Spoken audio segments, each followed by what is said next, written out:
முதலமைச்சர் விஜயின் அறையில் நடந்த ஆலோசனைக் கூட்டத்தின் போது அதிகாரி ஒருவர் ரீல்ஸ் செய்ததாக கூறப்படும் வீடியோ இணையத்தில் வைரலாகிறது.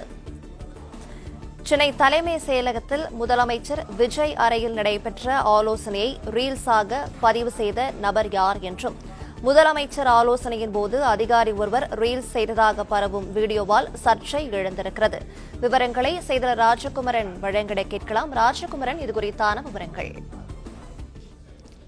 தமிழக முதலமைச்சராக ஜோசப் விஜய் பதவியேற்றுக் கொண்ட பிறகு ஒவ்வொரு நாளும் ஏராளமான அமைப்புகளை சார்ந்தவர்கள் தங்களுடைய கோரிக்கைக்காக தலைமைச் செயலகத்திலே முதலமைச்சரை சந்தித்து வருகின்றார். முதலமைச்சரும் தலைமைச் செயலகத்திற்கு காலை 9:50 மணி அளவில் வந்துவிடக்கூடிய சூழ்நிலையிலே கிட்டத்தட்ட மாலை 4 மணி வரை தலைமைச் செயலகத்தில் தான் இருக்கின்றார். வரக்கூடிய அனைத்து சங்கத்தை சார்ந்தவர்களையும் சந்தித்து அவர்களுடைய கோரிக்கைகளை கேட்டறிந்து வருகின்றார்.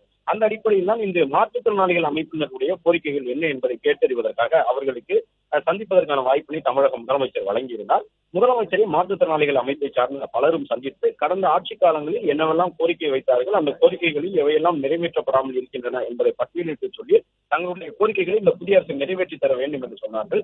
அந்த அடிப்படையில் அதில் பங்கேற்றிருந்த ஒரு அமைப்பை சார்ந்தவர்கள், அதாவது மாற்றுத்திறனுடையவர்களுக்கான அமைப்பை சார்ந்த கூட்டமைப்பினுடைய தலைவர் முதலமைச்சரோடு பேசுவதை, அவருடன் கோரிக்கை வைப்பதை எல்லாம் காணொலியாக பதிவு செய்து தன்னுடைய செல்போனிலே அதை ரீல்ஸாக பதிவிட்டிருந்தார். அவ்வாறு பதிவிட்டவர் ஒரு அரசு அதிகாரி என்பதாக சில சமூக வலைதளங்களில் கருத்துக்களை பதிவிட்டு வந்தார்கள். ஆனால் எந்த ஒரு அரசு அதிகாரியும் முதலமைச்சரோடு மாற்றுத்திறனுடைய அமைப்பை சார்ந்தவர்கள் சந்தித்த வீடியோவை ரீல்ஸாக பதிவிடவில்லை.